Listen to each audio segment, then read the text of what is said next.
Lakini uchungu but the pain na kukata tamaa kwa Sara, and losing of hope of Sarah, anafika mahali anaona she comes to a point that hakuna jambo litakalotokea, there's nothing that can happen, hakuna kitu kitakachotokea. nothing else that can happen.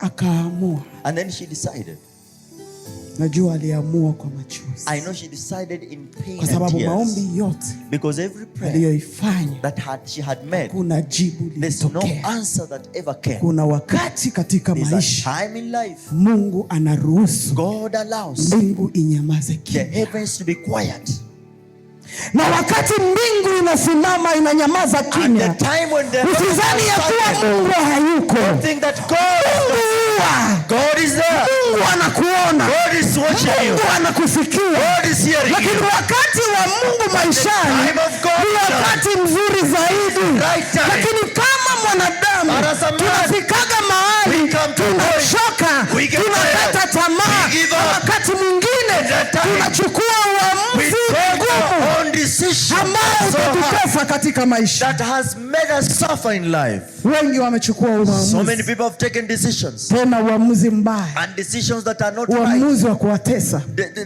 decisions sababu that are there to suffer them walichoka because of kusubiri. getting tired to Lakini wait. neno linasema But the katika word Mathayo, says in the book of Matthew vumiliaye mpaka mwisho that the one that will ndiye persevere to the end, atakayeokoka. that is the one that shall be Haijalishi saved. umengoja miaka, It doesn't matter how long you haijalishi waited. leo unaonekana mama wa miaka It doesn't 70, matter you are 70 years as a woman. haijalishi uko baba wa aina It gani, doesn't matter whatever lakini man you are. kilicho mpango wa Mungu But the kwako plans of God on you lazima kitimie, shall have to be fulfilled. hata iende miaka mingapi, However years it will take, Mungu ataitimiza. God will have to fulfill Bwana it. Yesu asifiwe. Praise the Lord Jesus. Kwa hiyo tunamwona Sara Therefore we see Sarah, anachukua uamuzi, and he takes a na decision, huu uamuzi ni uamuzi and that mgumu. decision is so Anamwambia hard. mzee wangu, And she tells him mwingilie to huyu, go through her, mwingilie. sleep with her. Akamwingilia. And she slept. Biblia inasema ya The kuwa Bible says, mjakazi and this maid akapata mimba. had conceived.